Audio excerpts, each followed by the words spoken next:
Hi lovelies, Esther here, and if you're new to my channel, well, this is not usually what my filming environment looks like, and welcome.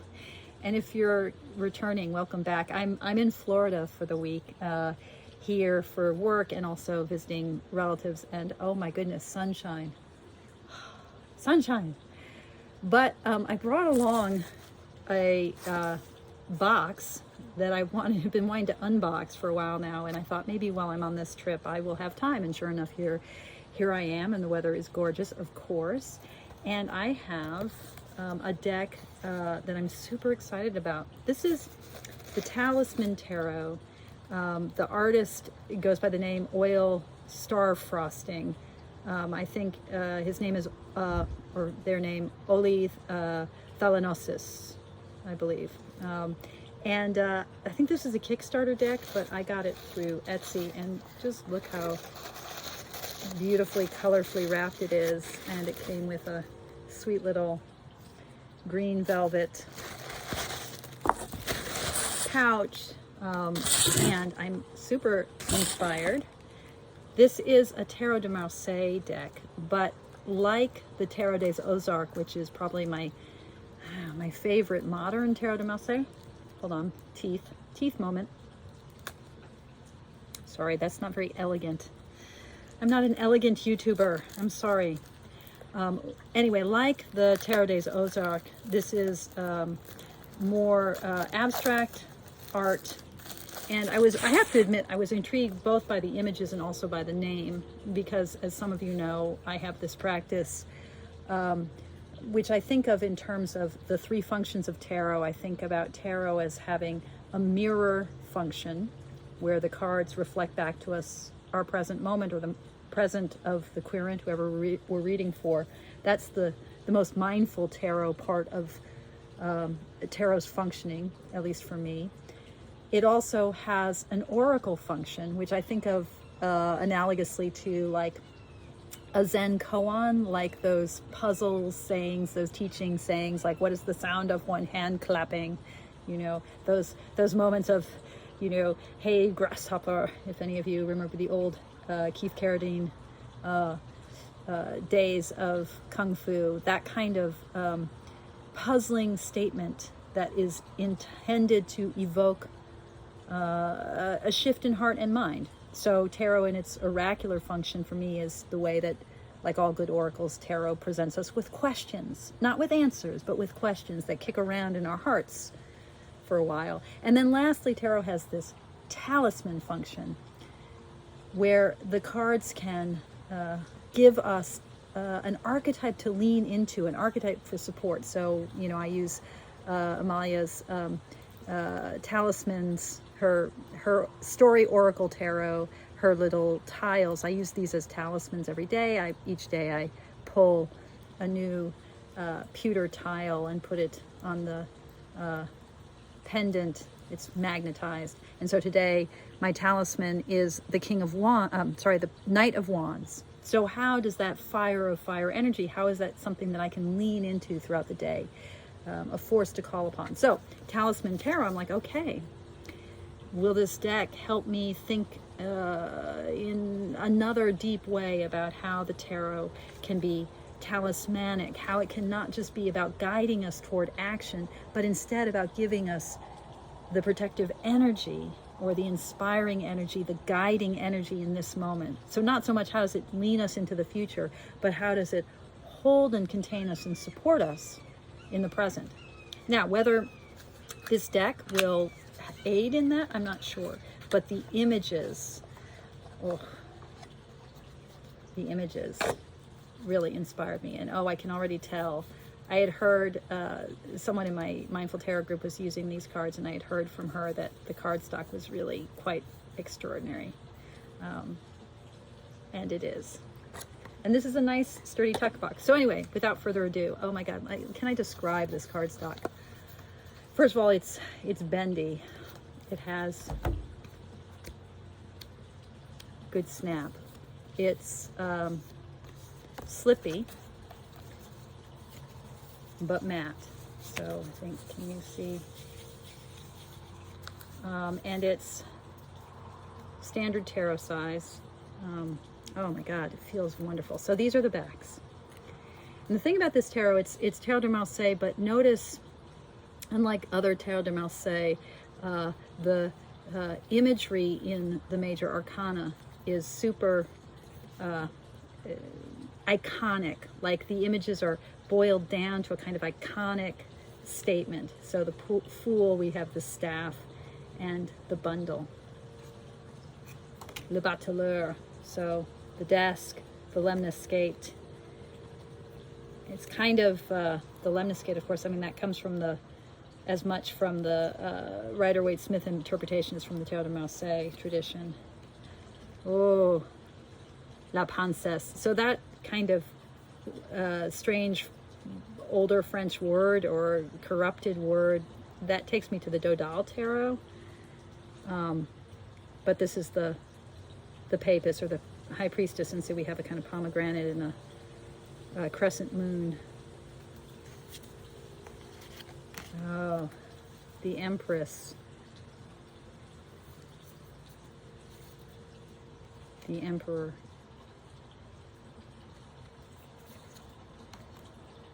The Pope. Yeah, I think very much, actually. I'm going to do it like this. My hands are tired. Very much Rider-Waite-Smith inspired. So, except, the Lover, right, with the Cupid's arrow. This reminds me, a little bit of touch drawing, of the modality, just in the sense that it has of a kind of the feel of paint being pulled away from the surface of the Soul Card Tarot. Justice. Look at that Hermit. Wheel of Fortune. La Force. The Lady and her Lion. Le Pendu, the Hanged Man, the unnamed Death. Wow.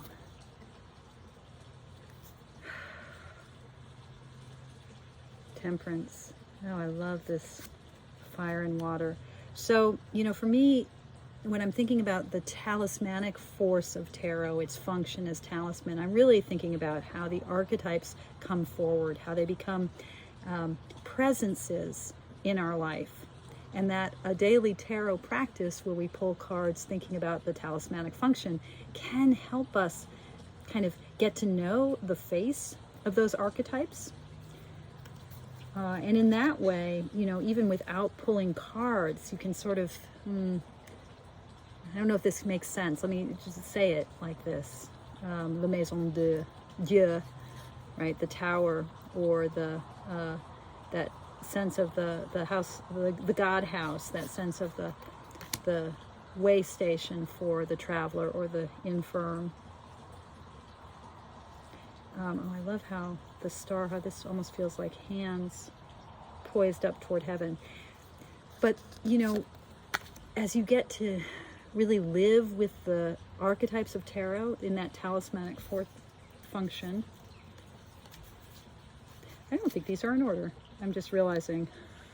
I'm just realizing here. That's 17, but now somehow I'm on the 2 of Wands. So, okay. Here we go. La Lune. Le Soleil. As you get to know these archetypes, right? Even when you're not pulling cards, you can kind of feel their presence in your life almost as deity. Like, just feeling Queen of Wands-ness, like, I need the Queen of Wands right now. Feeling High Priestess, or thinking this is a Hierophant moment, or this is a Tower moment. And how do I lean into those archetypes when they arrive? Le Monde, oh, that's gorgeous. Okay, so now we have the Ace of Wands, and then the 2. The minors are just glorious too. I can tell I'm going to really enjoy playing with this deck. I think I'm going to turn to this deck. I'm going to be teaching a course on archetype, just a one day, like a 2-hour course. Maybe it will be 2 weekends. I haven't decided yet, in May. So stay tuned for more information about that. If you're not on my mailing list and you want to be, you can drop me a line at the email address below. You can join the Mindful Tarot group on Facebook. Just request to join and also get on the mailing list that way. But I'm going to be teaching a course on archetype in May. This is 2023. Oh, wow. And I think I'm going to use this deck as my Tarot de Marseille illustration for that. So here's the valet, the page, the knight. Look at that. These feel like, I wonder what Thalanisos, I think that's his name, or her name, their name. I wonder what like monoprint tarot. I don't know what a monoprint is. I have to look that up. I wonder what the materials are that were used. It sort of reminds me of kind of craypas, like this sort of oil, but they're prints, they're block prints. So I don't know, I'll have to find out. Oh, look at the cups. So if you're interested in that archetype work, God.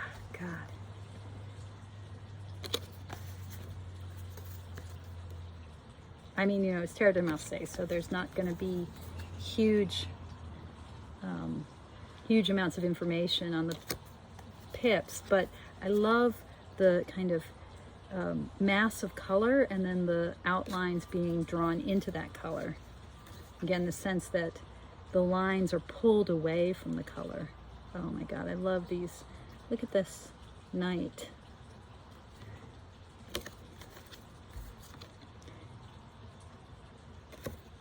Cups and the pentacles. So not a whole lot of color variation. Not the same kind of color coding that one sometimes gets used to in the minors. It's more like the Marseille tradition where there's a palette that's being repeated throughout the deck. These reds and the blues and the yellows. The greens.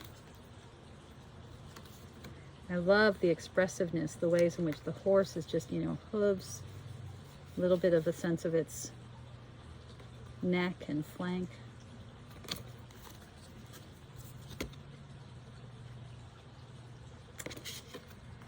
Ooh, but now we do have a sort of shift in the color tone in the swords. Yeah, this cardstock is unreal. It's beefy but flexy at the same time. Just feels so good. And the valet. Okay, that's a big old sword there you got, buddy. Ah, gorgeous. And again, the backs. Wow. Talisman Tarot. Let me do some shuffles. Okay, it doesn't bridge. It's a little bit too thick to bridge. The cardstock's a little bit too stiff. It might get broken in. You can slightly bridge it, but it really riffles nicely. Yeah. It's not, yeah, it's not quite bendy enough. It smells delicious. Okay. And of course,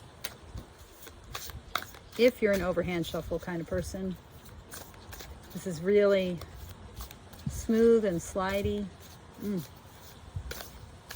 I know not everyone is as crazy about cardstock as I am, but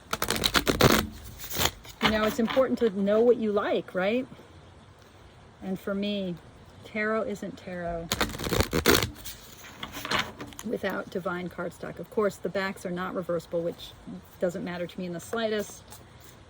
I usually just, when I'm doing a spread, I just turn over the cards, each card as I place it on the spread. So it doesn't really matter to me. I've never really understood why the reversible card backs are so important to people. If you're a reversible card back kind of stickler, drop me a note below and explain how it functions in your practice and why why, if they're not reversible, why that matters. To me, I'm sort of, I do my shuffle, I pick the cards. Yeah.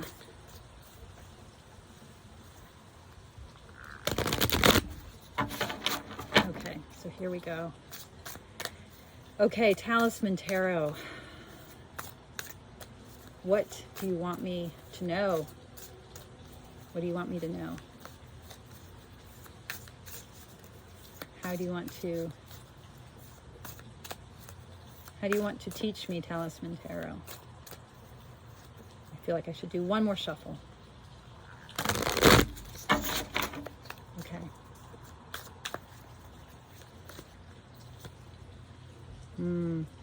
Six of Cups.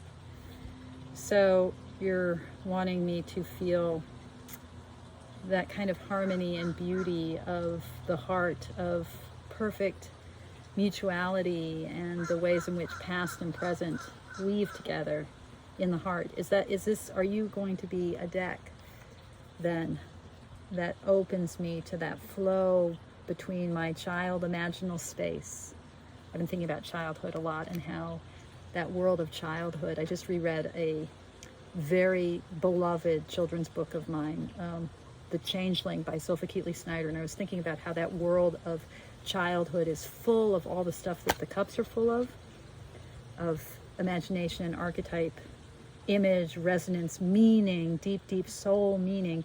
And the Six of Cups is so much about the beauty and harmonizing of that space. So is that what you're opening up for me, Talisman Tarot? Is that what you want me to be able to lean into through your guidance? Yeah. Yes, you're saying yes. Okay, you can be my star. You can be my star. I feel like we're done here, but I'm getting a strong sense I need to pull the bottom of the deck. Oh, yeah, so another six. This time the Six of... No, is that six? Yes. The Six of Swords. That was my my neck talisman the other day as I was traveling from Oregon to Florida, and I was thinking about the Rider-Waite-Smith card of travel, you know, of moving on, the ferryman and the other figure, grown up and child, in the skiff going from rough waters to smooth waters. And that, again, sixes, you know, to ferret in Kabbalah, a sense of beauty and harmony, and the crossing over of competing forces. And so in the world of swords, so much of that is about the mind. So we have the six, and mind, not rational mind, but the mind that understands and discerns. So the Six of Swords is a place of balance and harmonizing. And again, that link between past and present, that crossing over, crossing across, moving across. So Six of Cups, Six of Swords. So you are going to be a deck about harmonizing and Tiferet, and very much about cups and swords. You get to be my star. Okay. Oil Star Frosting. That's the artist's nom de plume. Oli Thalanisos, I think. I'm butchering the name. Yeah. Beautiful deck. I love the moon as it's depicted here. Let's dive deep into these waters, people. And if you're interested in my archetype class in May, it's going to be May 9th, I think, is what I decided. I can't remember, but drop me a note and we'll hook you up. All right. Love you all. Take good care. Thank you, as always, for your practice. Thanks for watching. Be well.